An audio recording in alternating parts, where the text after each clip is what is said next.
నందు ప్రియులారా,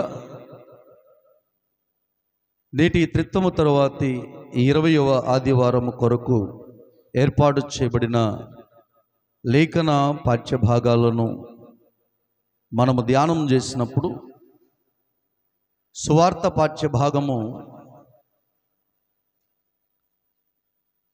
ప్రభువు పరలోకపు పెండ్లి విందుకై సార్వత్రిక పిలుపు అనేది మనకు కనబడుతుంది.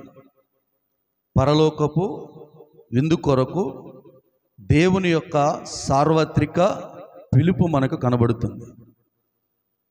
పత్రిక పాఠ్య భాగాన్ని మనం చూసినప్పుడు దినములు చెడ్డవి గనుక సమయాన్ని పోనీయక సద్వినియోగము చేసుకోండి అని చెప్తూ అజ్ఞానుల వలె కాక జ్ఞానుల వలె నడుచుకున్నట్లు జాగ్రత్తగా చూసుకోండి అంటారు. ఈ రెండు పాఠ్య భాగాలు మనం ఆలోచన చేసినప్పుడు సువార్త పాఠ్య భాగములో ప్రభు పిలుపు కనబడుతుంది. పత్రికా పాఠ్య భాగములో సమయాన్ని సద్వినియోగం చేసుకోమని సెలవిస్తూ ఉంది. కాబట్టి టైటిల్ రాసుకునే వాళ్ళు ప్రభువు పిలుపు పొందుకో, సమయాన్ని సద్వినియోగము చేసుకో. ప్రభు పిలుపు పొందుకో, సమయాన్ని సద్వినియోగం చేసుకో. ప్రియులారా, ఈ ప్రపంచ మనుగడలో జీవించుచున్నటువంటి మనకు సమయము అనేది ఎంతో విలువైనది. ప్రతి మనిషి జీవితంలో టైం అనేది చాలా ప్రాముఖ్యమైనది. ఎందుకోనంటే సమయం అనేది మన జీవితంలో మనకెంతుందో అన్నది మనకి ఎప్పుడు కూడా తెలియదు. మన జీవితం ఎంతో, మన సమయం ఎంతో, రేపు మన పరిస్థితి ఏంటో మనకు తెలియదు. అందుకనే యాకోబు భక్తుడు కూడా ఏమంటాడంటే, రేపు ఏమి సంభవించునో మీకు తెలియదు అంటాడు. కాబట్టి సమయం అనేటువంటిది మనకి ఎంతుందో మనకు తెలియదు. కాబట్టి మనకు ఉన్నటువంటి ఈ సమయం అనేది దానిని సద్వినియోగం చేసుకోవడం అనేటువంటిది చాలా ప్రాముఖ్యమైనది.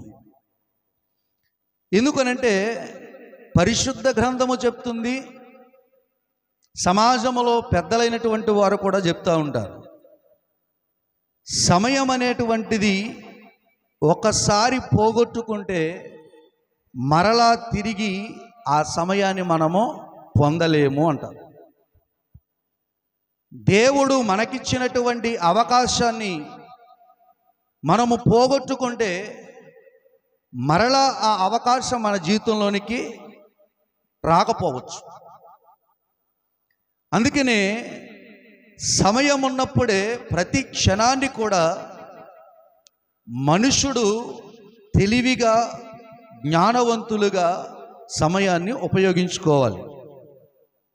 పౌలు గారు అంటున్నమాట, దినములు చెడ్డవి గనుక సమయమును పోనీయక సద్వినియోగము చేసుకోండి అంటూ అజ్ఞానుల వలె కాక జ్ఞానుల వలె. అజ్ఞానులు అనేసరికి వ్యత్యాసం ఉంటుంది. జ్ఞానవంతులు తమకు దొరికినటువంటి ఏ అవకాశాన్ని కూడా పాడు చేసుకోరు. తమకు దొరికినటువంటి అవకాశాన్ని సద్వినియోగం చేసుకుంటారు. అదే అజ్ఞానవంతులు ఏం చేస్తారు అని అంటే, ఇప్పుడు కాకపోయినా మరొకసారి మనకు అవకాశం దొరుకుతుందిలే అని ఉన్నటువంటి సమయాన్ని ఏం చేస్తారంటే దుర్వినియోగం చేసుకుంటారు. కానీ గ్రహించవలసిన విషయం ఏంటంటే, సమయం అనేదాన్ని మనము పోగొట్టుకుంటే, సమయం అనేదాన్ని మనం వృధా చేసుకుంటే, సమయం అనేది మరలా మన జీవితంలోనికి తిరిగి రాదు. మనం ఒక్కోసారి జ్ఞాపకం చేసుకుంటాం, మా చిన్నతనపు రోజులే బాగుండేవి అంటాం.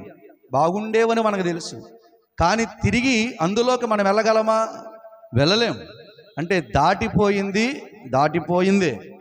అది తిరిగి మన జీవితంలోనికి రాదు. కాబట్టి దేవుడు మనకిచ్చినటువంటి సమయాన్ని మనం సద్వినియోగం చేసుకోవాలి. రెండవది, సమయం అనేటువంటి దాన్ని మనము సమర్థవంతముగా ఉపయోగించుకోగలిగినప్పుడు, సమయాన్ని సమయానుకూలముగా మనము ప్రవర్తింపగలిగినప్పుడు, ఆ సమయము మనము చేరవలసిన గమ్యానికి మనలను చేరుస్తుంది. సమయం అనే దాన్ని మనం నిర్లక్ష్యం చేయకూడదు. దేవుడిచ్చినటువంటి ఈ సమయాన్ని భవిష్యత్తులో మనకు ఎదుగుదల కొరకు, అభివృద్ధి కొరకు, భవిష్యత్తును మెరుగుపరుచుకోవడానికి కూడా ప్రతి మనిషికి దేవుడు ఒక సమయం ఇస్తాడు. ఆ సమయాన్ని వృధా చేసుకోకూడదు. వృధా చేసుకుంటే అవకాశాలు కోల్పోతాయి. కాబట్టి ఒక్క క్షణాన్ని కూడా మనం వృధా చేసుకోకుండా సమయాన్ని సద్వినియోగం చేసుకునేటువంటి వారమై ఉండాలి. ప్రియులారా, మనము ఈ 21వ శతాబ్దంలో బ్రతుకుతా ఉన్నాం. ఆ మొదటి శతాబ్దములో ఉన్నటువంటి ప్రభువుతో ఉన్నటువంటి, ప్రభువును వెంబడించినటువంటి అపోస్తలులతో పాటు ప్రభువుని ప్రకటించడానికి ప్రభువుతో ఎంపిక చేయబడినటువంటి కడమ అపోస్తలుడైనటువంటి పౌలు గారి ద్వారా నేడు మనతో మాట్లాడుతున్నటువంటి మాట కూడా, ఆనాడు అపోస్తలుడైన పౌలు ఎఫెసీ సంఘంతో మాట్లాడాడు. దినములు చెడ్డవి. ఈ 21వ శతాబ్దంలో మనం చూస్తే రోజులు ఎంత భయంకరంగా ఉన్నాయో ప్రతిరోజు కూడా మనం చూస్తూ ఉన్నాం. ఒక మనిషి ఇంటి నుండి బయటికి వెళ్ళిన తరువాత అతడు క్షేమముగా వచ్చే వరకు కూడా ఏం జరుగుతుందో కూడా చెప్పలేనటువంటి పరిస్థితి. వెళ్ళిన వాళ్ళు తిరిగి క్షేమంగా వస్తారా? ఏ ప్రమాదాలు జరగకుండా క్షేమంగా వస్తారా? లేకపోతే ఎటువంటి ఇబ్బందుల్లోనైనా సమస్యల్లోనైనా పడిపోకుండా వెళ్ళిన వాళ్ళు వెళ్ళినట్లుగా తిరిగి సంతోషంతో వస్తారా అని మనం ఆలోచన చేస్తే, ఈ యొక్క పరిస్థితులు మనం చూస్తున్నప్పుడు చాలా భయంకరంగా మనకు కనబడతా ఉంది. ఎక్కడ చూసినా ప్రమాదాలు, భయంకరమైనటువంటి హత్యలు, దోపిడీలు, చిన్నపిల్లలని లేదు, వృద్ధులని లేదు, భయంకరమైనటువంటి పరిస్థితుల్లో ఈ సమాజంలో మనం బతుకుతున్నాం. ఇటువంటి సమయంలో దేవుడు నీకిచ్చిన సమయాన్ని మాత్రం నువ్వు వృధా చేసుకో. దేవుడు నీకిచ్చిన అవకాశాన్ని నువ్వు వృధా చేసుకోకూడదు. ఈ యొక్క అంచె దినాలలో, ఈ భయంకరమైనటువంటి చెడ్డ దినాలలో బ్రతుకుతున్నటువంటి మనము దేవుడు మనకిచ్చినటువంటి పిలుపును, మనకిచ్చినటువంటి అవకాశాన్ని మనము దుర్వినియోగము చేసుకుంటే మరలా ఆ అవకాశము, ఆ సమయం అనేది మన జీవితంలోకి రావచ్చు, రాకపోవచ్చు అనేది గుర్తుపెట్టుకోవాలి. ప్రాముఖ్యంగా ఈనాటి లేఖన పాఠ్య భాగాల నుండి మనం ఆలోచన చేసినప్పుడు, సువార్త పాఠ్య భాగములో పరలోక రాజ్యము పెండ్లి కుమారుని యొక్క విందును పోలి ఉన్నది అని యేసుక్రీస్తు ప్రభుల వారు చెప్పడం మనం చూస్తాం. పరలోక రాజ్యం అనేటువంటిది తన పెండ్లి కుమారుని యొక్క విందును పోలి ఉన్నది. ఆ విందుకు విందు సిద్ధపరచి పిలువబడిన వారిని విందు స్వీకరించడానికి రమ్మని పిలిచినట్లుగా మనం చూస్తాం. అయితే వాళ్ళు రాలేదు. తరువాత ఆయన ఆ విందు వ్యర్థము కాకూడదని, ఆ విందుశాలంతా కూడా నింపబడాలి అని ఆయన సార్వత్రిక పిలుపునిచ్చాడు సంఘానికి. ఆ సార్వత్రిక పిలుపు సువార్త పాఠ్య భాగంలో మనకు కనబడితే, పత్రిక అజ్ఞానుల వలె కాక జ్ఞానుల వలె సమయాన్ని సద్వినియోగం చేసుకో అని చెప్తుంది. ప్రియులారా, నశించిపోవచ్చున్నటువంటి మానవులను వెదకి రక్షించడానికి ప్రభువైనటువంటి యేసుక్రీస్తు ప్రభుల వారు శరీరధారిగా ఈ లోకములో జన్మించి, ఆయన తన 30వ ఏట బాప్తిస్మం ఇచ్చు యోహాను ద్వారా ఆయన బాప్తిస్మం పొందిన తరువాత బాప్తిస్మం ఇచ్చు యోహాను మరణ అనంతరం యేసుక్రీస్తు ప్రభుల వారు సువార్త ప్రకటించడం మొదలుపెట్టి ఈ సర్వలోకానికి ఆయన ఒక పిలిపిచ్చాడు. ఏమని? పరలోక రాజ్యము సమీపించి ఉన్నది, మారు మనసు పొందుడి. పరలోక రాజ్యము సమీపిస్తూ ఉంది, సమీపించింది. పరలోక రాజ్యము మీ మధ్యలోనే ఉంది. మీరందరూ కూడా మారు మనసు పొందండి యేసుక్రీస్తు ప్రభుల వారు ఈ యొక్క సర్వలోకానికి పిలిపివ్వడం అనేటువంటిది మనం చూస్తాం. అలాగే జీవితంలో హింసించబడి, బాధపరచబడి, అవమానపరచబడి, అనగదొక్కబడి, సమాజంలో ఎన్నిక లేనటువంటి వారిగా అనగార్చబడి, పాప భారముతో, లోక సంబంధమైనటువంటి భారాలతో కృంగి నశించిపోతున్నటువంటి ప్రజలకు కూడా పిలిపిచ్చాడు. సార్వత్రిక పిలుపు. ప్రయాసపడి భారము మోయిచున్న సమస్త జనులారా నా యొద్దకు రండి, నేను మీకు విశ్రాంతిని కలుగజేస్తా. ఈ పిలుపును కొందరు జ్ఞానముతో స్వీకరిస్తే, కొందరు అజ్ఞానముతో దానిని తృణీకరించారు. నాడు యేసు ప్రభు స్వయంగా ఆయన జీవించినటువంటి కాలములో పిలిచిన పిలుపును నాటి యూదులలో తృణీకరిస్తే యూదులలో కొందరు స్వీకరించారు. కానీ అన్యజనులైనటువంటి వారు జ్ఞానముతో యేసు ప్రభు పిలుపును స్వీకరించారు.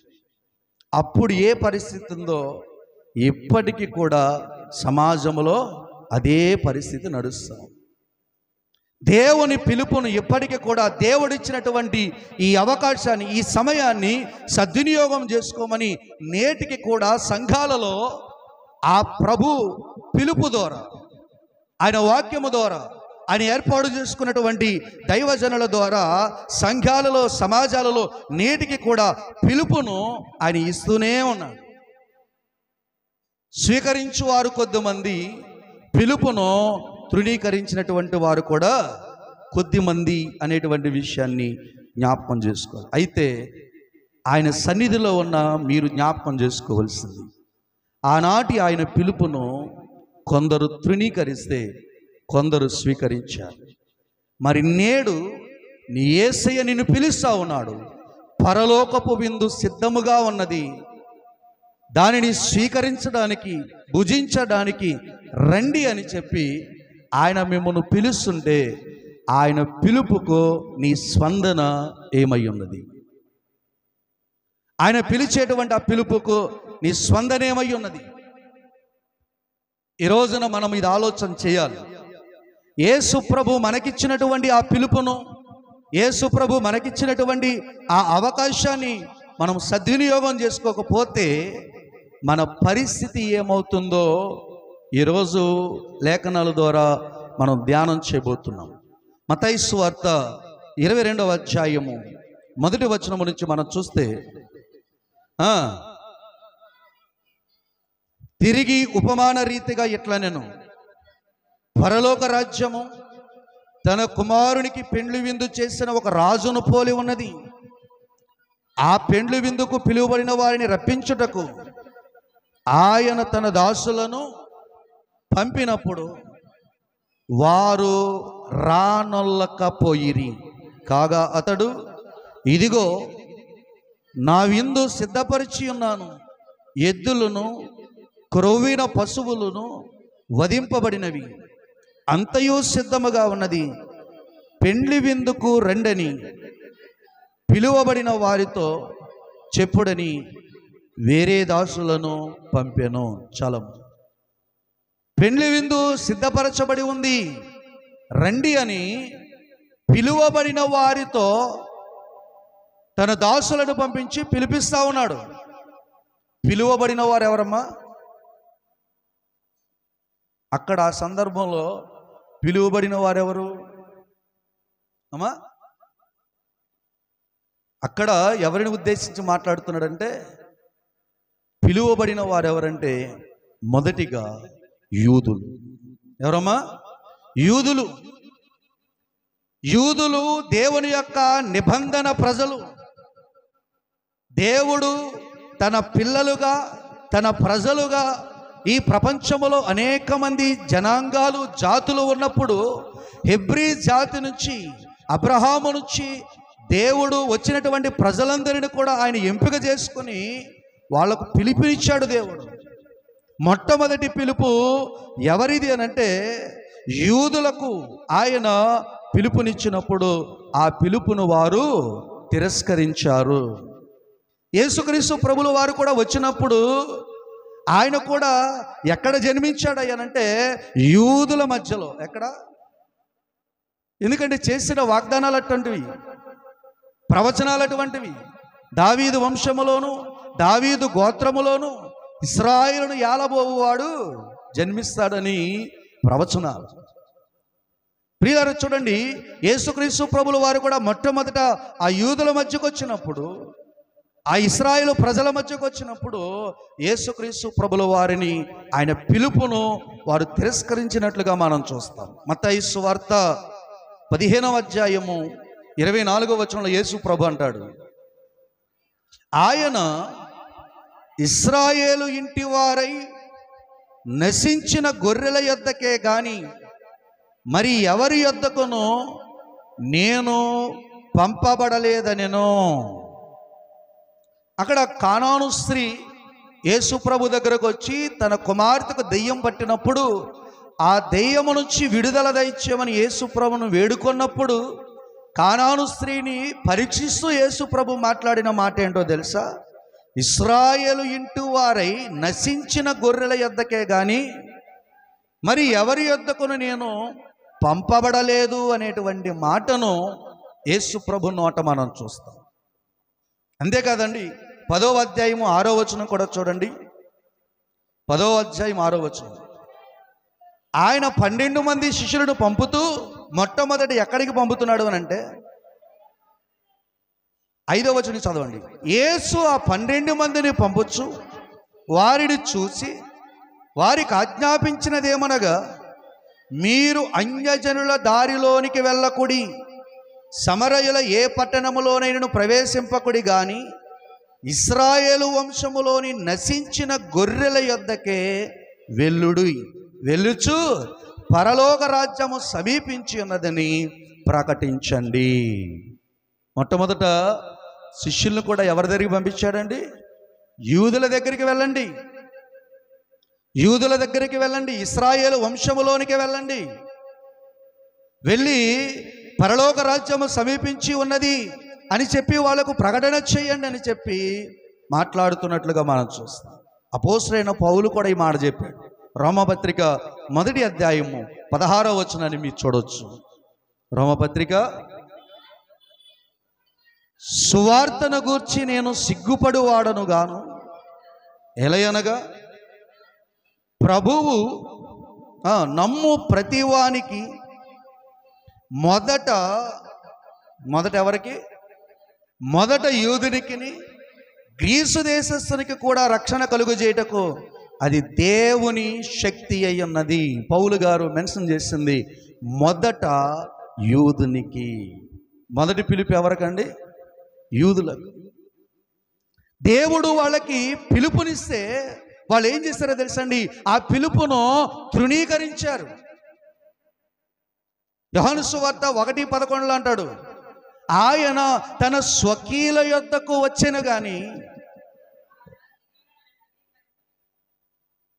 వాళ్ళు ఏం చేయలేదంట, ఆయన స్వకీయులైనటువంటి వారు ఆయనను అంగీకరించలేదు. ఇక్కడ గొప్ప విషయం ఏంటో తెలుసా? వారు అంగీకరించలేనప్పుడు, వారు తృణీకరించినప్పుడు అది మనకు దేవుని కృపగా మార్చబడింది. దేవునికి స్తోత్రం. ఆ మొదటి పిలుపు ఆ యూదులైనటువంటి ఇశ్రాయేలులకు ఆ దేవుని మొదటి పిలుపు వారు తృణీకరించినప్పుడు, వాళ్ళ యొద్దకు వచ్చినప్పుడు, వారు స్వకీయులైనటువంటి వారు ఆయన్ని అంగీకరించలేనప్పుడు వారు తృణీకరింపు ఎవరికి మేలైందో తెలుసా? అన్యజనులైనటువంటి మనకు అది దేవుని కృపగా మార్చబడింది. అదే దేవుని సార్వత్రిక పిలుపుకు కారణముగా మార్చబడింది.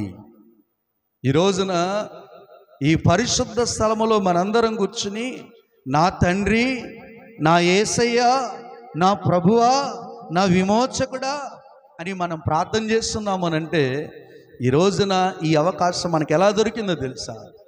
ఆనాటి యూదులు ప్రభువుని తృణీకరిస్తే ఆ దేవుని కృప మనకు అనుగ్రహించబడింది. హల్లెలూయా. చూడండి, అందుకనే ఆ మత్తయి సువార్త 22వ అధ్యాయంలో తర్వాత మీరు చూస్తే,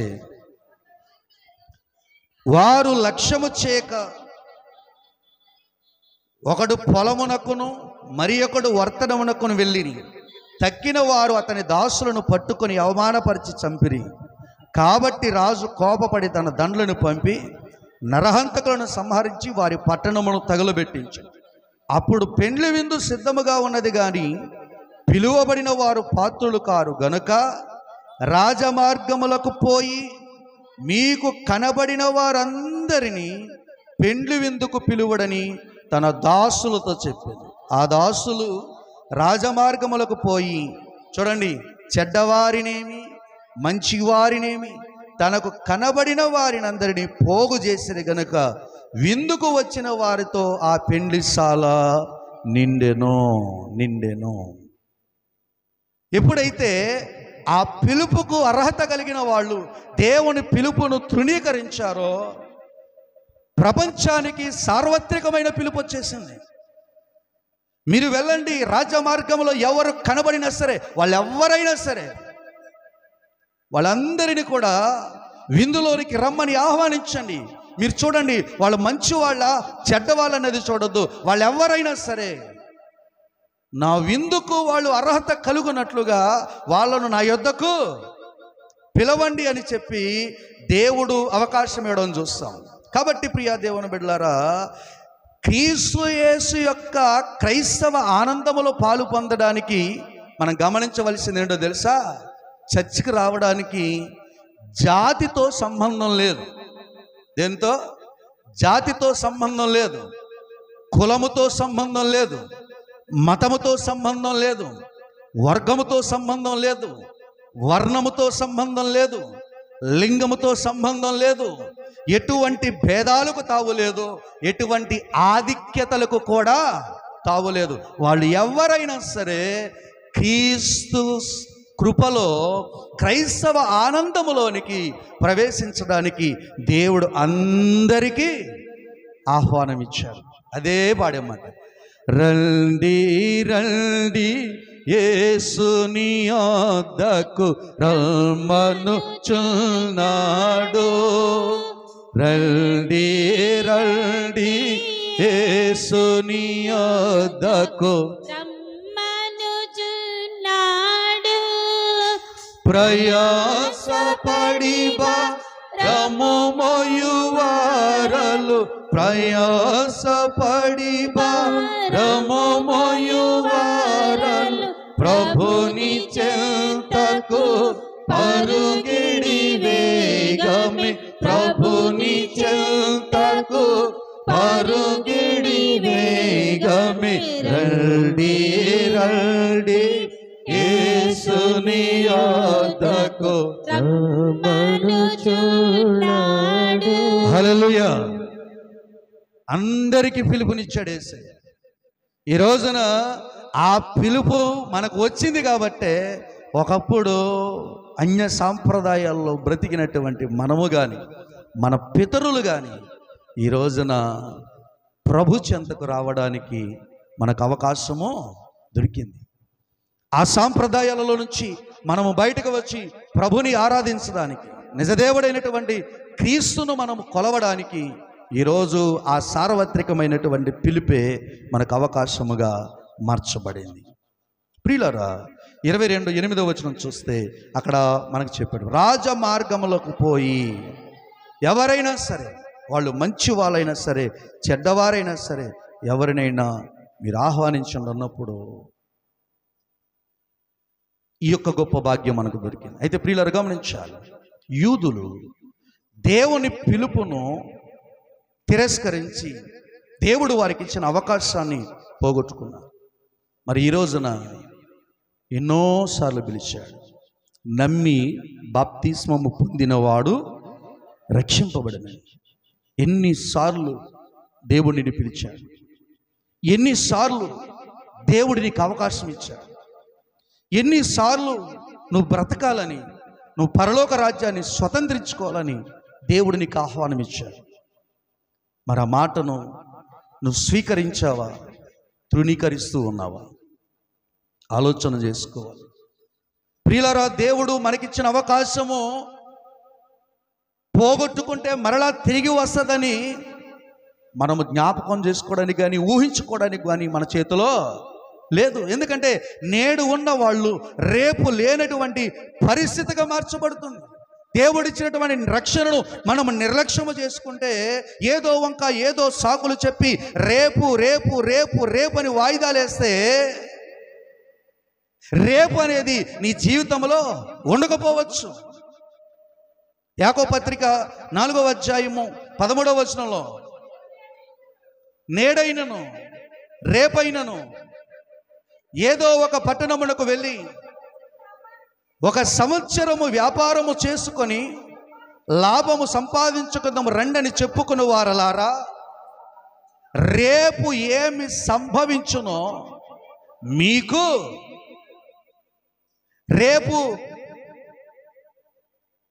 వేరొక పట్టణానికి వెళ్ళి వేరొక గ్రామానికి వెళ్ళి 1 సంవత్సరం అక్కడుండి వ్యాపారం చేసుకుని లాభం సంపాదించుకుందామని రండి చెప్పుకుంటున్నారే, రేపు ఏమి సంభవించునో మీకు తెలియదు. మీ జీవము ఏ పాటిది, కొంతసేపు కనబడి అంతలో మాయమైపోయే ఆవిరి వంటిది మన జీవితం. ఎప్పుడు ఉంటామో ఎప్పుడు ఉండమో కూడా తెలియనటువంటి పరిస్థితి. అటువంటి పరిస్థితిలో దేవుడు మనకిచ్చినటువంటి అవకాశాన్ని మనము నిర్లక్ష్యం చేసుకోకూడదు. అందుకనే పౌలు అంటున్నాడు, సమయమును పోనీయక సద్వినియోగం చేసుకో. మొన్న యూత్ సెంటర్ రోజున పిల్లలు పాడారు. ఏం పాట? సమయం పోగొట్టుకోద్దని. ఇంకా సమయముందని సోదర యేసయ్యకు దూరమవ్వకు, ఇప్పుడే యేసురాడని సోదరి పాపమందు సాగి వెళ్ళకు.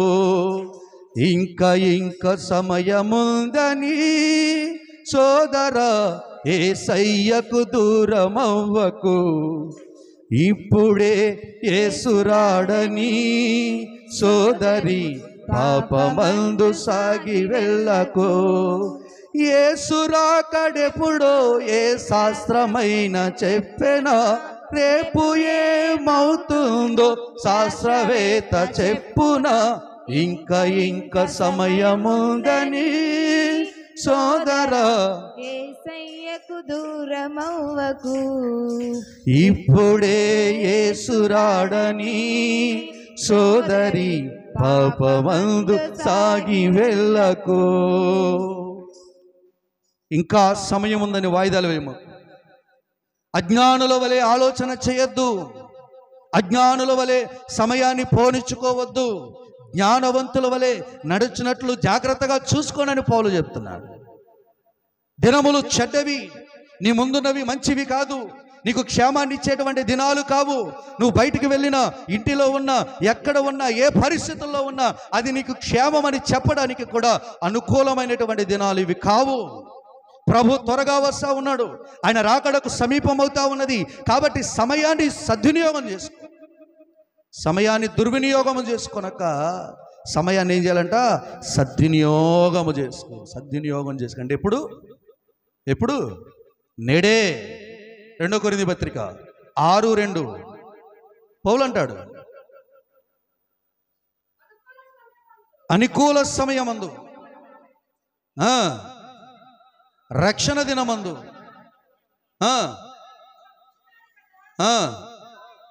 ఇదిగో ఇప్పుడే మిక్కిలి అనుకూల సమయము, ఇదే రక్షణ దినము. సమయం ఉండగానంటే ఎప్పుడో అని ఆలోచన చేయమాక. దేవుని పిలుపు నీకు అందుతున్నటువంటి ఇదే, ఈ సమయమే, నేడే, ఇప్పుడే నీకు ఇది అనుకూలమైన సమయము. నీవు రక్షణ పొందుకోవడానికి నీకు అవసరమైనటువంటి సమయం. ప్రియులారా, నీవు మంచి మనస్సాక్షితో బ్రతికినా, నీవు దేవుని మీద ప్రేమ కలిగి బ్రతికినా, కానీ దేవుడు నీకు రక్షణ తీసుకోవడానికి ఒక సమయాన్ని నిర్ణయించినప్పుడు ఆ సమయాన్ని నువ్వు సద్వినియోగం చేసుకోకపోతే, నువ్వు మంచిగా బ్రతికినప్పటికీ కూడా నీకు ఆయుష్ అనేటువంటిది దేవుడు ఇవ్వకపోతే ఆ రక్షణ నువ్వేం చేస్తావు? కోల్పోతావు. నేను మంచిగానే బ్రతుకుతున్నాను, నీతిగా బ్రతుకుతున్నాను అన్నంత మాత్రాన నీవు ఎప్పుడో తీసుకుందామని వాయిదాలు వేసుకుంటే ఆగదు. నేను ఇది వరకు కూడా మీకు జ్ఞాపకం చేశాను. బాప్తిసం అనేటువంటి విషయం జ్ఞాపకం వచ్చేసరికి నాకు గుర్తొచ్చేటువంటి సహోదరుడు మాట కీర్తన వాళ్ళ అన్నయ్య వెంటనే గుర్తొస్తాడు నాకు. సంఘ పెద్దలకు బాప్తిసం ఇవ్వడానికి సిద్ధపరిచాను బలిసిబళ్ళు. నెక్స్ట్ సండే, తెల్లారితే సండే బాప్తిసం ఇస్తాం. ఆయన ఒకే మాట అన్నాడు, అయ్యగారు నేను తీసుకోవాలి, బాప్తిసం తీసుకుంటాను, ఈ ఆదివారం తప్పించి పై ఆదివారం నేను బాప్తిసం తీసుకుంటానన్నాడు. ఆ ఆదివారం వచ్చేసరికి వాళ్ళ ఇంటి దగ్గర ఆదరణ ప్రార్థన కుడికి జరిగింది. సహోదరుడు లేడు. ఇది మీ అందరికీ కూడా జ్ఞాపకం చేస్తా ఉన్నాను. ఎందుకనంటే ఇదే అనుకూలమైన సమయం, ఇదే రక్షణ దినం. రేపు ఏమవుతుందో మనకు తెలియదు. రేపు ఏ పరిస్థితి మన జీవితంలో ఎదురవుతుందో మనకు తెలియదు. నేను బ్రతుకుతానని నువ్వు అనుకుంటే నీ కళ్ళ ముందే చూడు, నీ కళ్ళ ముందు పుట్టినవాళ్ళు, అప్పటికప్పుడు పుట్టినవాళ్ళు. మనం అనుకోవచ్చు కదా, జాన్ ప్రసాద్ వాళ్ళ బిడ్డ ఫీవర్ వచ్చిందంటే చిన్న పిల్ల చనిపోద్దని వాళ్ళు అనుకున్నారా? చిన్నపిల్ల కదా. మనిషి నరుడు ఆయుష్ ఎంత? 70 సంవత్సరాలు, అధిక బలం ఉన్న ఎడల 80 సంవత్సరాలు. అది చూసుకుంటూ ఉండలేదుగా. దేవుడు ఏ సమయాన్ని పిలుస్తాడో ఎవరికీ తెలియదు. దేవుడిచ్చినటువంటి అవకాశాన్ని మాత్రం ఎవరు కూడా దుర్వినియోగం చేసుకోకూడదు. అందరూ కూడా మనం దాన్ని సద్వినియోగం చేసుకోవాలి. ఎందుకో తెలుసా? ఆ రక్షణ భాగ్యం అనేది నువ్వు కోల్పోతే దేవుని ఉగ్రత నుంచి నిన్ను తప్పించడం ఎవరి వల్ల కాదు. హెబ్రీ పత్రిక 2వ అధ్యాయం 3వ వచనంలో అంటాడు. హెబ్రీ పత్రిక 2:3, ఇంత గొప్ప రక్షణను మనము నిర్లక్ష్యము చేసిన ఎడల ఎలాగూ తప్పించుకుందుము. పౌలు అంటున్నాడు, దేవుడిచ్చిన ఇంత గొప్ప రక్షణను, దేవుడిచ్చిన ఈ గొప్ప అవకాశాన్ని మనము దుర్వినియోగం చేసుకుంటే రేపు రాబోయేటువంటి ఆ దేవుని ఉగ్రత నుంచి మనం ఎలా తప్పించుకుంటాం? తప్పించుకోలేము. కాబట్టి సమయాన్ని అందరూ కూడా ఏం చేసుకోవాలి? సద్వినియోగం చేసుకోవాలి. దేవుడిచ్చిన అవకాశాన్ని, దేవుడిచ్చినటువంటి ఆ జీవితాన్ని నిర్లక్ష్యం చేసుకోకూడదు. యాసావు గారు, దేవుడు ఇస్సాకు గారి గర్భాన్న జ్యేష్ఠత్వపు వారసత్వాన్ని ఇచ్చాడు. ఏ వారసత్వాన్ని? జ్యేష్ఠత్వపు వారసత్వాన్ని. ప్రథమ సంతానంగా ఆయన యాసావుని ఇచ్చాడు. కానీ యాసావు దాన్ని కాపాడుకోలేదు, దాని విలువను గుర్తించుకోలేదండి.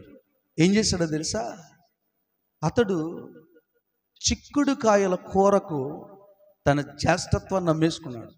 ఆ రోజు అతనికి తెలియదు నాకు ఆకలి తీరుతుంది అనుకున్నాడే తప్ప ఆ జ్యేష్ఠత్వపు ఆశీర్వాదాలను అతడు కోల్పోతున్నాడు అన్న విషయం అతడికి తెలియదు. చిన్న నిర్లక్ష్యంతో ఆకలి తీర్చుకోవడానికి ఇంటికి పెద్దోడైతే ఏంటి, చిన్నోడైతే ఏందిరా, ముందు నాకు ఆ కూర పెట్టు, నా జ్యేష్ఠతకు పెద్దోడకేదో నువ్వే తీసుకో అన్నాడు. కానీ తరువాత ఇస్సాకు గారు ఆయన వృద్ధుడైపోయినప్పుడు, ఆయన కళ్ళు కూడా మసకబారిపోయినటువంటి సమయాల్లో పెద్ద కుమారుడైనటువంటి యాసావును పిలిచి, నాయనా నేను కడుపారా భోజనం చేసి నేను నిన్ను దీవిస్తాను, నాకు ఆహారం సిద్ధపరిచినప్పుడు వేటకి వెళ్ళాడు. ఈ లోపల భార్య చిన్న కుమారుడైనటువంటి యాకోబు, మనందరికీ తెలుసు, ఆ దీవెనలన్నీ యాకోబు పొందేసుకున్నాడు. తరువాతంట యాసావు ఎంత ప్రయాసపడినా, ఎంతగా మారు మనసు పొందాలని ఆశపడినంట అతనికి అవకాశము, హెబ్రీ 12:17 మాట ఉంటుంది చూడండి, అది హెబ్రీ 12:17. ఎవరో యాసావు ఆ తరువాత ఆశీర్వాదము పొందగోరి కన్నీళ్లు విడుచుచు దాని కోసము శ్రద్ధతో వెతికినను మారు మనసు పొందని అవకాశము దొరకక విసర్జింపబడినని మీరెరుగరా, విసర్జింపబడినని మీరెరుగరా. దేవుడిచ్చినటువంటి అవకాశాన్ని మనం పాడు చేసుకుంటే మరలా అది తిరిగి మన జీవితంలోకి రాకపోవచ్చు, అందరికీ దొరకదు అది. కాబట్టి ఈ సమయాన్ని సద్వినియోగం చేసుకోవాలి. జ్ఞానుల వలె ప్రవర్తించాలి, అజ్ఞానుల వలె కాదు. 10 మంది కన్యకలు సిద్ధపడ్డారు. ఎంతమంది సిద్ధపడడంలో? 10 మంది సిద్ధపడ్డారు. కానీ అందులో 5గురే బుద్ధి గల కన్యలు, 5గురు బుద్ధి లేని కన్యలు. జ్ఞానము కలిగిన కన్యలు 5గురు, జ్ఞానము లేని వారు 5గురు. జ్ఞానం కలిగిన వారు ఏం చేశారు?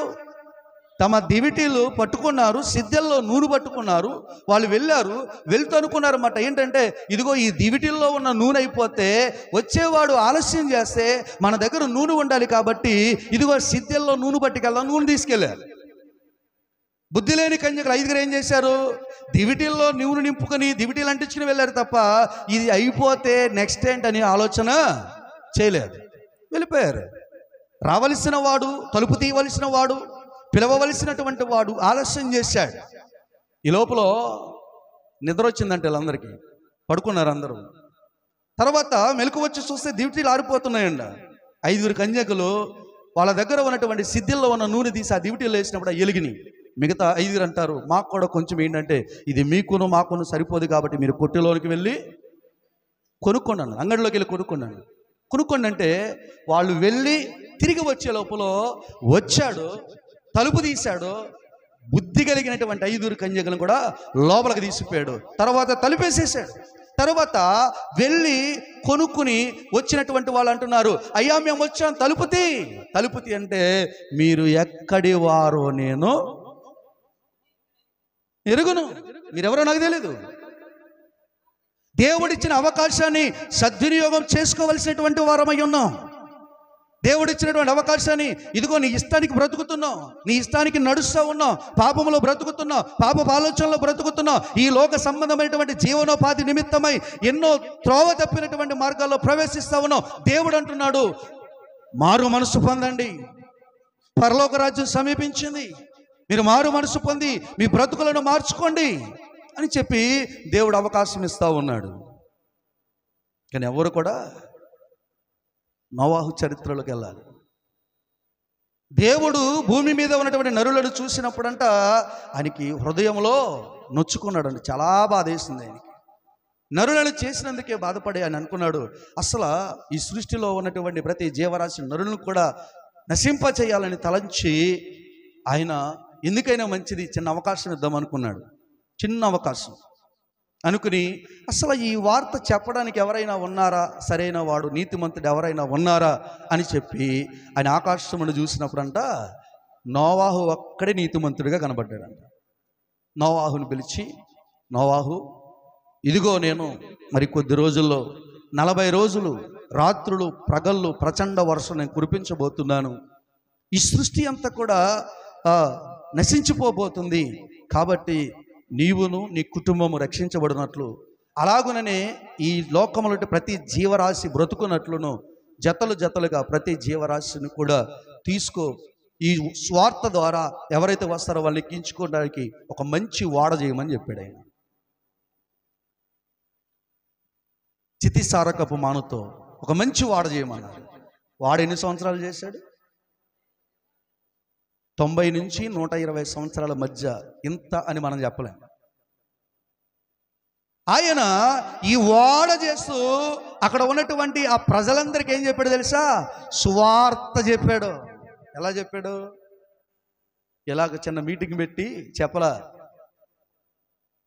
పడవలు దోణెలు ఓడలు ఇవన్నీ ఎక్కడ చేస్తారు? ఊరు మధ్యలో చేస్తారా? నదులు కాలువ సముద్రాలు తీర ప్రాంతంలో చేస్తారు. ఎందుకంటే చేసి వెంటనే నీటిలోకి దించడానికి. నోవాహు గారు ఊరు మధ్యలో చేస్తున్నాడు. ఎక్కడ? ఊరు మధ్యలో. మళ్ళీ చిన్నదా పెద్ద వాడు చేస్తున్నాడు. ప్రజలందరూ అంటారన్నమాట, నోవాహు ఏం చేస్తున్నావు నువ్వు అని అడిగితే నోవాహు చెప్పింది ఏంటి తెలుసా?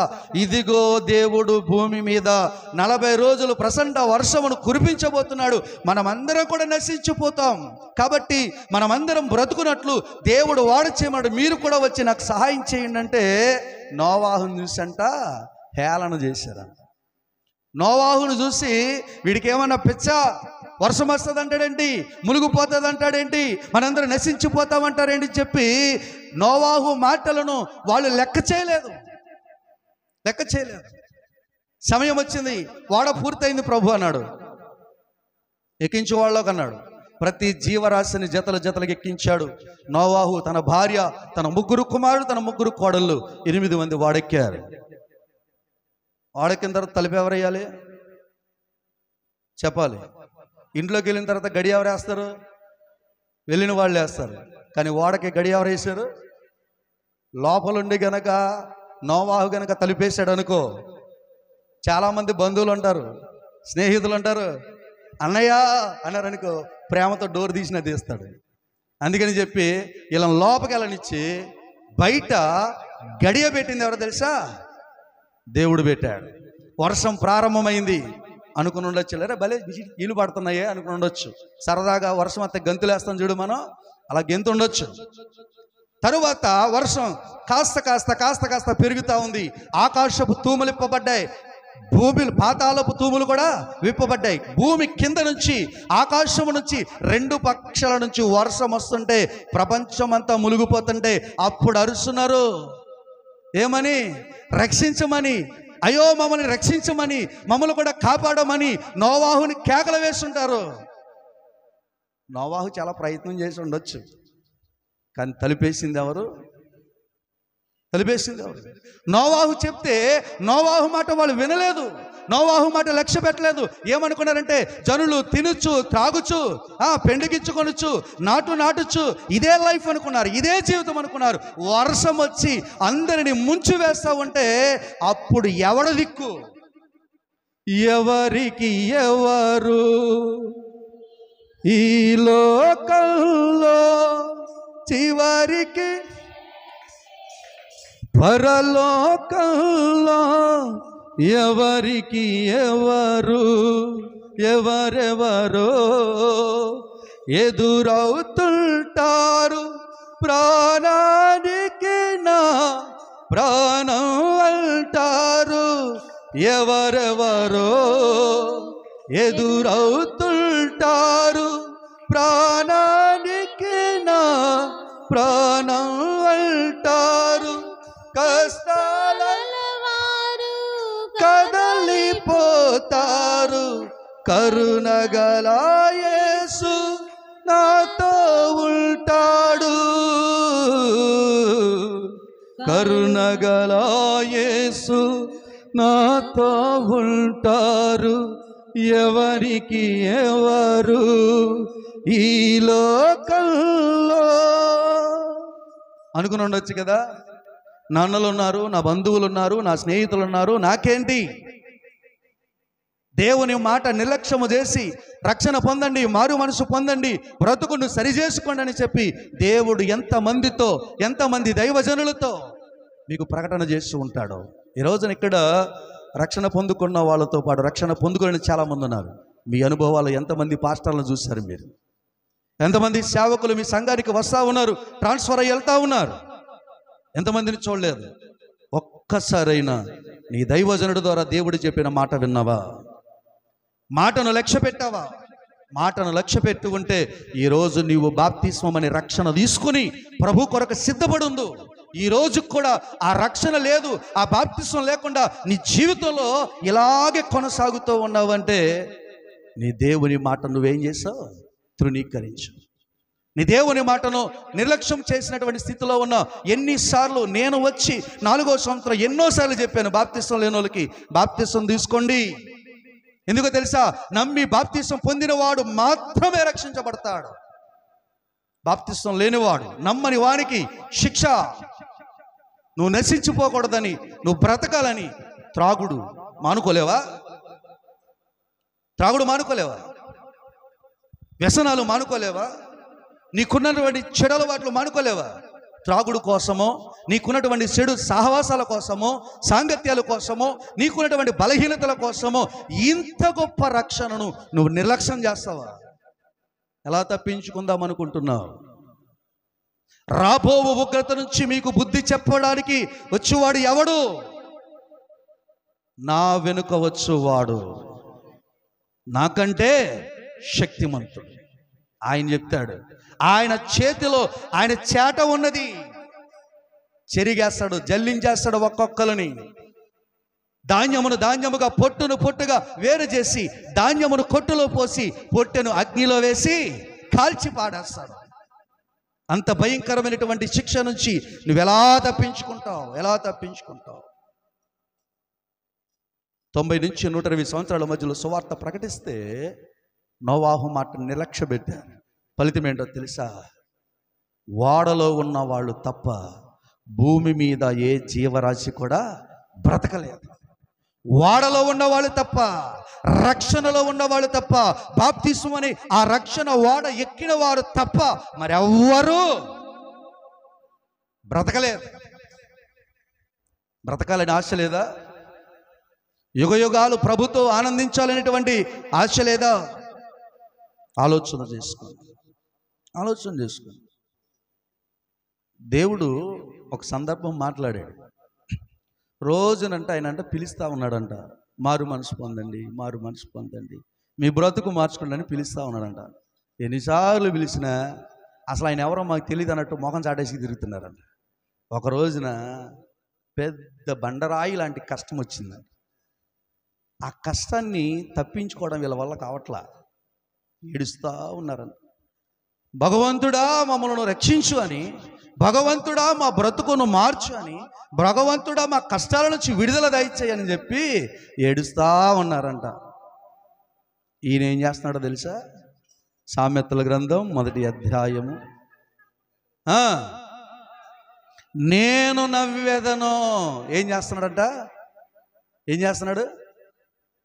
దేవుడు పిలిచి, ప్రయాసపడి భారం మోయించిన సమస్త జనులారా నా యొద్దకు రండి, నేను మీకు విశ్రాంతినిస్తానని దేవుడు ఆహ్వానిస్తే దేవుని యొద్దకు రాకుండా దేవుని మాటను తృణీకరించి ఇష్టానికి బ్రతికితే మరి నీకు కష్టం వచ్చినప్పుడు ఆయన ఏం చేస్తాడు అనుకున్నా? చెప్పినప్పుడు మనమా? ఎవరైనా మనం మంచి చెప్పినట్టు వినలేదనుకో, వాళ్ళ కష్టంలో పడ్డారనుకో, వాళ్ళు ఏదైనా ప్రమాదంలో పడ్డారనుకో, తీరిందా అంటా మనమా? బాగా జరిగిందా? చెప్తే విన్నావా? ఎగిసి ఎగిసి పడ్డావు కదా, ఇప్పుడు అనుభవించు. దేవుడు కూడా అంటున్నాడు, కష్టాల్లో ఉండి భగవంతుడా అని మీరు అరుస్తా ఉంటే, మీరు బాధలు పడతా ఉంటే ఆయన అంటున్నాడు, నేను నవ్వుతాను, నేను అపహాస్యము చేస్తాను. ఏం చేస్తాను? జరిగిందా, తీరిందా అని అంట. జాగ్రత్త ప్రియులారా, దేవుడిచ్చినటువంటి అవకాశాన్ని దుర్వినియోగం చేసుకుంటా ఉన్నామేమో, దుర్వినియోగం చేసుకుంటున్నాము. సద్వినియోగం చేసుకోవాలి, సద్వినియోగం చేసుకోవాలి. సమయాన్ని పోనకూడదు. లోతు కూడా సొదొమ గొమొర్ర మధ్యలో లోతు కూడా తన అల్లుడిని పిలిచాడు. అయ్యో, దేవుడు అగ్ని చేత ఈ దేశాన్ని, పట్టణాన్ని కాల్చేయబోతున్నాడు, మీరు నాతో పాటు రండి అంటే లోతు అంటే అల్లుళ్ళ దృష్టికంట ఎగతాళిగా కనబడ్డాడంట. అగ్ని రావడం అంట ఆకాశం నుంచి వచ్చి కాల్చేయడం అంట అని చెప్పి ఎగతాళిగా చూశారు. అగ్ని వచ్చి కాల్చినప్పుడు ఎవరు కూడా వాళ్ళను రక్షించలేకపోయారు. సమయాన్ని పోనిచ్చుకున్నారు. సద్వినియోగం చేసుకున్న వాళ్ళు ఎవరో తెలుసా? సద్వినియోగం చేసుకున్నది ఎవరో చెప్పండి? మీరు నశించిపోతున్నారు, దేవుడు మీ పట్టణాన్ని నాశనం చేయబోతున్నాడని చెప్పి యోనా ద్వారా ప్రకటించాడండి. యోనా ద్వారా నినివే పట్టణానికి ప్రకటించాడు. ఎప్పుడైతే నినివే పట్టణానికి యోనా ప్రవక్త సువార్తను తీసుకెళ్ళాడో, ఎప్పుడైతే ఇదిగో మీ ప్రవక్తలను బట్టి మీ నడవడికను బట్టి దేవుడు ఈ పట్టణాన్ని నాశనం చేయబోతున్నాడని చెప్పాడో, ప్రజలు వెంటనే ఏం చేశారు తెలుసా? తమ మనస్సులను మార్చుకున్నారు. యోనా 3వ అధ్యాయం చదివితే మొత్తం మనకు అర్థమవుతుంది. రాజు సైతము తన రాజవస్త్రాలు తీసి గోనె పట్ట కట్టుకొని బూడిదలో కూర్చొని, పసిపిల్లలు సైతము పశువులు సైతము అన్నీ కూడా ఉపవాసం ఉండి వాళ్ళు ప్రార్థనలు చేశారు. ప్రార్థన చేస్తే రక్షించబడలా. వారు తమ చెడు ప్రవక్తనంతటిని విడిచిపెట్టి వారి బ్రతుకును మార్చుకున్నప్పుడు దేవుడు వారి మీద కనికరపడి వారి మీదకి రావలసిన నాశనాన్ని రాకుండా తప్పించి వేశాడు. ఈరోజు నువ్వు కూడా దేవుని పిలుపును సద్వినియోగం చేసుకోగలిగితే, దేవుడు నీకు ఇచ్చిన అవకాశాన్ని సద్వినియోగం చేసుకోగలిగితే రాబోవు ఉగ్రత నుంచి నీవు కూడా తప్పించబడతావు అనేటువంటి విషయాన్ని జ్ఞాపకం చేసుకోవాలి. ప్రియులారా, దేవుడు యూదా ప్రజలకు మొదటిగా పిలిపించాడు. వాళ్ళు నిర్లక్ష్యం చేశారు. అయితే సార్వత్రిక పిలుపు పొందుకున్నారు ఎవరు? అన్ని జాతులు. అందులో మనం కూడా అన్ని జాతులకు దేవుడు సార్వత్రికమైన పిలిపించాడు. వాళ్ళు మంచి వాళ్ళైనా సరే చెడ్డ వాళ్ళైనా సరే అందరూ కూడా నా విందులోకి రమ్మనంటే అందరూ విందులోకి వచ్చారు. వచ్చేటప్పుడు ఏం చేశాడో తెలుసా? నువ్వు చెడ్డోడువైనా మంచోడువైనా సరే డైరెక్ట్గా వచ్చి ఇందులోకి వచ్చే అనలా. ఏం చేశాడు చెప్పాలా? విందులోకి వచ్చే అవకాశం ఇచ్చారని చెప్పి ఎట్లా పడితే అట్లా వస్తే కుదరదు. ఇదిగో పెండ్లి వస్త్రము నీకు ఇస్తున్నాను, ఈ వస్త్రమును ధరించుకుని రావాలి. దేని ధరించి రావాలి? దేవుడు ద్వారాలు తెరిచాడు కదని చెప్పి అందరూ కూడా వస్తా ఉన్నాం చర్చిలోకి, తప్పులేదు. కానీ రేపొద్దున పరలోకం అనే ఆ విందులోనికి వెళ్ళాలంటే ఇక్కడ నీవు ఒక వస్త్రాన్ని ధరించుకోవాలి. ఏ వస్త్రం అది? ఏ వస్త్రమమ్మా? పెండ్లి వస్త్రం. ఆ విందులోకి వెళ్ళిన తర్వాత ఒకడంట పెళ్లి వస్త్రం లేకుండా కూర్చున్నాడంట. చదవండి అది.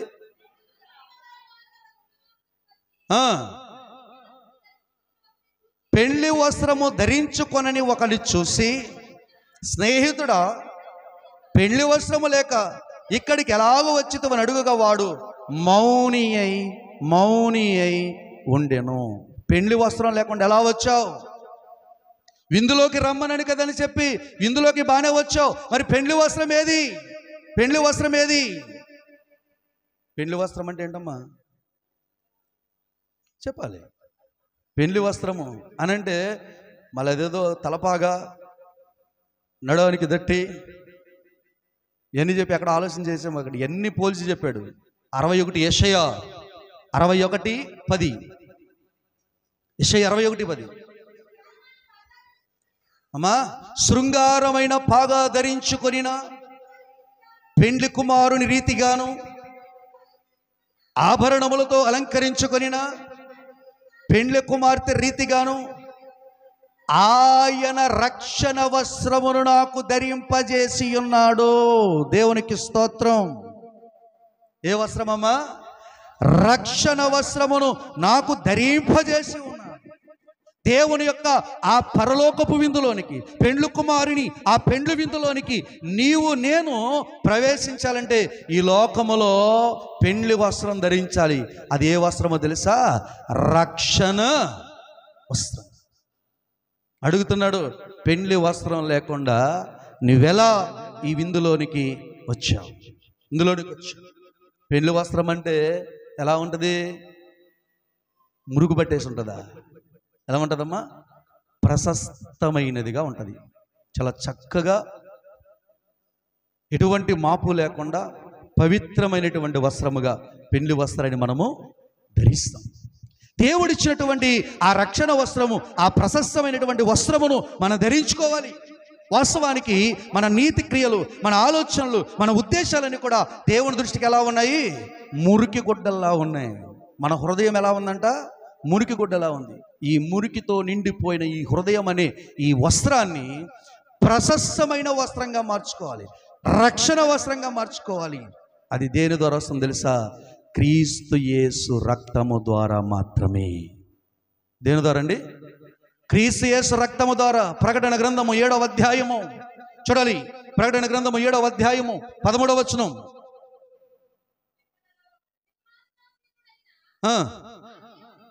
7:13. పెద్దలలో ఒకడు ఈ తెల్లని వస్త్రములు ధరించుకొనిన వీరెవరు, ఎక్కడి నుండి వచ్చిరని నన్ను అడిగాను. అందుకు నేను, అయ్యా నీకే తెలియని అతడు నాతో ఇలాగూ చెప్పాను, వీరు మహాశ్రమల నుండి వచ్చిన వారు గొర్రె పిల్ల రక్తములో తమ వస్త్రములను ఉదుకుకొని వాటిని తెలుపు చేసుకొనిరి. వాళ్ళ వస్త్రాలు ఎక్కడ ఉతికారు? వాళ్ళు గొర్రె పిల్ల రక్తములో, యేసుక్రీస్తు రక్తములో వారి పాపాలను కడుగుకొని, వారి హృదయాలను శుద్ధి చేసుకుని, వారి బ్రతుకులను పవిత్రంగా మార్చుకున్నారు, తెల్లగా మార్చుకున్నారు. పెండ్లి విందుకు వెళ్ళాలంటే, ప్రభుతో పరలోకపు రాజ్యపు సహవాసములో నీవు ఉండాలి అని అంటే, ఈ లోకములో నీ జీవితము పవిత్రపరచబడాలి, నీ హృదయము శుద్ధీకరించబడాలి, నీ బ్రతుకులో రక్షణ అనేటువంటి ప్రశస్త వస్త్రమును నువ్వు ధరించుకోవాలి. ఆ సిద్ధబాటు లేకుండా, ఆ సిద్ధబాటు నీ జీవితంలో లేకుండా నువ్వు ప్రభు యొక్క పెండ్లి విందులోనికి నువ్వు చేరలేవు. ప్రకటన గ్రంథము 19వ అధ్యాయము 7వ వచనం చూడాలి. కొంచెం 3 లైన్లు లేసి కిందకి రండి. గొర్రె పిల్ల వివాహోత్సవ సమయము వచ్చినది, ఆయన భార్య తన్ను తాను సిద్ధపరచుకొని ఉన్నది గనుక సంతోషపడి ఉత్సహించి ఆయనను మహిమపరచదమని చెప్పగా వింటిని. మరియు భార్య అనబడినటువంటి సంఘము ధరించుకొనుటకు ప్రకాశములను నిర్మలములనైన సన్నపు నార బట్టలు ఆమెకి ఇవ్వబడిను. అవి పరిశుద్ధుల నీతి క్రియలు, రక్షణ వస్త్రము. ఈ సిద్ధబాటు లేకుండా ఎవరు కూడా గొర్రెపిల్ల మహోత్సవంలోనికి వెళ్ళలేరు. గొర్రెపిల్ల ఆ పరలోకపు విందులోనికి పాలు పంపులు పొందలేరు. సార్వత్రికమైన పిలుపు పిలిస్తే విందులోకి వచ్చేసి కూర్చున్నాడు అంటే, చక్కగా కూర్చున్నాడు. యజమాడు అంటున్నాడు, స్నేహితుడా, పెండ్లి వస్త్రము లేకుండా నీవు ఇక్కడికి ఎలాగూ వచ్చావు? అడిగితే సమాధానం లేదంట, మౌనంగా కూర్చున్నాడు. రేపొద్దున్న యేసయ్య వచ్చేసరికి, లేకపోతే మరణం అనేది నీ జీవితంలోకి వచ్చేసరికి నువ్వు రక్షణ లేకుండా, బాప్తిస్వం లేకుండా, దేవుని కృపను నువ్వు నిర్లక్ష్యం చేసే రేపు యేసు ప్రభు నిన్ను అడిగితే నువ్వు కూడా ఎలా ఉండాలో తెలుసా? మౌనంగా కూర్చోవలసిందే, మౌనంగా సమాధానం లేకుండా ఉండవలసిందే. అందుకనే గొర్రెపిల్ల మహోత్సవంలోనికంట భార్య అంట తన్ను తాను సిద్ధం చేసుకుంది. భార్య అంటే సంఘం, మనమే దేవుని సంఘము. సిద్ధపరచుకోవాలి. ఆయన ఒక మంచి సన్నపు నార వస్త్రమునిచ్చాడంట. అదేంటంటే పరిశుద్ధుల నీతి క్రియలు, రక్షణ అనేటువంటిది, పరిశుద్ధ జీవితం అనేటువంటిది అక్కడ ఉండవలసినటువంటి వారమై ఉన్నాం. వాళ్ళే ప్రవేశిస్తారు. ఆ రక్షణ తీసుకున్న వాళ్ళని, ఆ పవిత్రంగా జీవించిన వాళ్ళని దేవుడంట జీవ గ్రంథంలో రాస్తాడంట. వాళ్ళే వెళ్తారంట. ఈ లోక సంబంధంగా బ్రతికిన వాళ్ళు ఎవ్వరు కూడా ఆ పరలోక విందుకి వెళ్ళరు. ప్రకటన 21 ముగించుకుందాం. ప్రకటన 21:27. గొర్రెపిల్ల యొక్క జీవ గ్రంథమందు వ్రాయబడిన వారే దానిలో ప్రవేశింతురు గాని నిషిద్ధమైనదేదైనను, అసహ్యమైన దానిని, అబద్ధమైన దానిని జరిగించు వాడెవడును దానిలోనికి ప్రవేశింపరు. గొర్రెపిల్ల యొక్క జీవ గ్రంథములో వ్రాయబడిన వారే, ఆ ప్రశస్త వస్త్రమును ధరించుకున్న వాళ్ళే ఆ పరలోకపు విందులోనికి వెళ్తారు. ఎవరు పడితే వాళ్ళు దానిలోనికి వెళ్ళరు. అబద్ధాలను జరిగించేవాళ్ళు, నిజము కాని దాన్ని జరిగించేవాళ్ళు, అసత్యాన్ని ప్రేమించేటువంటి వాళ్ళు, చెడును సాహసించేటువంటి వాళ్ళు ఎవ్వరు కూడా దానిలోనికి ప్రవేశింపరు. అందుకని ఏమంటాడు తెలుసా? 22:14 అంటాడు, జీవవృక్షమునకు హక్కు గలవారై గుమ్మముల గుండా ఆ పట్టణములోనికి ప్రవేశించినట్లు తమ వస్త్రములను ఉతుక్కొనువాడు ధన్యుడు. ఏం చేయాలంటే వస్త్రాలను ఉతుక్కోవాలి. మన బ్రతుకుని ఏం చేసుకోవాలి? కడుక్కోవాలి. యేసయ్య రక్తములో మనం కడగబడాలి, రక్షణ వస్త్రమును ధరింపజేసుకోవాలి. 16:16 కూడా అంటాడు, ఇదిగో నేను దొంగవలె వచ్చుచున్నాను, తాను దిగంబరుడుగా సంచరించుచున్నందున జనులు తన దిశములో చూతురేమని మెలకువగా ఉండి తన వస్త్రమును కాపాడుకొనువాడు ధన్యుడు. తన వస్త్రాన్ని ఏం చేయాలంట? కాపాడుకోవాలి. వస్త్రం లేకుండా పెళ్లి విందులోనికి వెళ్ళడానికి కుదరదు. అదేంటో తెలుసా? రక్షణ వస్త్రం, రక్షణ వస్త్రం. కాబట్టి నా ప్రియ దేవుని బిడ్డలారా, దినములు చెడ్డవి గనక సమయమును పోనిచ్చుకొనక సద్వినియోగము చేసుకుంటూ అజ్ఞానుల వలె కాక జ్ఞానుల వలె నడుచుకొనొచ్చు జాగ్రత్తగా ప్రభు చిత్తం ఏంటో గ్రహిస్తూ మద్యపానముతో మత్తులై ఉండక ఆత్మపూర్ణులై ఒకనితోనొకడు కీర్తనలతోనూ సంగీతములతోనూ ఆత్మ సంబంధమైన పాఠములతోనూ హెచ్చరించుచు మీ హృదయములో ప్రభును గూర్చి పాటలు పాడొచ్చు క్రీస్తునందలి భయముతో ఒకరినొకడు లోబడి ఉండండి. సిద్ధపడి ఉండాలి. లేకపోతే చేసేదేంటో తెలుసా? మత్తయి 22:7 కాబట్టి రాజు కోపపడి తన దండ్లను పంపి ఆ నరహంతకులను సంహరించి పట్టణమును తగులబెట్టించెను. ఇది ఎప్పుడు జరిగిందో తెలుసా? యేసుక్రీస్తు ప్రభుల వారు పిలుపును నిర్లక్ష్యం చేసిన తరువాత క్రీస్తు శకం 70వ సంవత్సరములో టైటాస్ అనేటువంటి వాడు, రోమా సైన్యాధికారి అయినటువంటి అతని నాయకత్వంలో దేవాలయము కూలబర్చబడింది. దొరికిన వారిని దొరికినట్టు హత్య చేశారు, మందిరాన్ని తగలబెట్టేశారు. ఎంతోమంది ప్రాణాలు కోల్పోయారు. అటువంటి భయంకరమైనటువంటి పరిస్థితి జరిగింది. నీవు కూడా దేవుడు నీకు ఇచ్చిన పిలుపు నిర్లక్ష్యం చేయకు, సద్వినియోగం చేసుకొని రక్షణ వస్త్రాన్ని ధరించుకొని ప్రభు కొరకు నువ్వు సిద్ధపడాలి. లేకపోతే పెళ్లి వస్త్రము లేకుండా ఇక్కడికి ఎలా వచ్చావని అడిగితే వాడు మౌనముగా ఉంటే అంతట రాజు వీని కాళ్ళు చేతులు కట్టి వెలుపటి చీకటిలోనికి త్రోసివేసి అక్కడ ఏడుపును పండుకొరుకుండునని పరిచారకులతో చెప్పాను. తీసుకెళ్ళి వీడిని కాళ్ళు చేతులు కట్టేసి ఆ యొక్క చీకటి కూటంలో వేసేయండి. అక్కడ ఏడుపును పండ్లు కొరకు ఇట్టాయి. అక్కడే ధనవంతుడు కనబడతాడు మనకి. అయ్యో తండ్రివైన అబ్రహామా, ఇదిగో లాజరు నీ రొమ్మును ఆనుకుని నెమ్మది పొందుచున్నాడు, నేనైతే ఇక్కడ వేదన పడుచున్నాను. ఏడుపు పండ్లు కొరకడం తప్ప, ద్వేషించడం తప్ప అక్కడ నీకేమీ దొరకదు. కనుక ఇదే మిక్కిలి అనుకూలమైన సమయం. ఆ ఉగ్రత నుంచి తప్పించడానికి యేసయ్య లోకానికి వచ్చాడు, మన కోసం ప్రాణం పెట్టాడు, మన కోసం మార్గమును తెరిచాడు. నేను ఈ మార్గమును సత్యమును జీవమును, నా ద్వారా తండ్రి వద్దకు మీరు రావాలంటే ఇదిగో మీ బ్రతుకులో సిద్ధపడండి అని దేవుడు అవకాశం ఇచ్చాడు. ఇచ్చినటువంటి అవకాశాన్ని సద్వినియోగం చేసుకుందాం.